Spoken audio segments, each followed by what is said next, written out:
என்றொரு இனம் உண்டு, தனியே அவருக்கு ஒரு குணம் உண்டு என்று தமிழரை அடையாளப்படுத்தி காட்டினார் நாமக்கல் கவிஞர். வேறு எந்த இனத்திற்கும் மொழிக்கும் இல்லாத பெருமை தமிழுக்கும் தமிழ் இனத்திற்கும் உண்டு என்றார். மனிதன் எப்படி வாழ வேண்டும் என்ற வாழ்வியலை கற்றுக் கொடுத்தது தமிழரின் பண்பாடும் கலாச்சாரமும் மட்டும்தான்.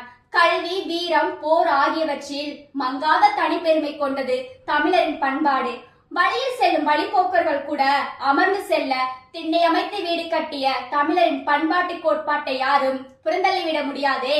இன்னும் எத்தனை காலங்கள் ஆனாலும் தமிழரின் பண்பாடும் கலாச்சாரமும் தலை சிறந்து நிற்கும். உலகுக்கே பண்பாட்டையும் வாழிய தத்துவங்களையும் கற்றுக் கொடுத்தது எம் தமிழினம். ஆகையால் அடுத்த தலைமுறைக்கும் தமிழரின் பண்பாட்டையும் கலாச்சாரத்தையும் சொல்லிக் கொடுக்க நாம் தவறக்கூடாது. வாழ்க தமிழ்மொழி, வாழ்க தமிழினம், ஓங்குக தமிழரின் பண்பாடும் கலாச்சாரமும் அதன் புகழும். நன்றி.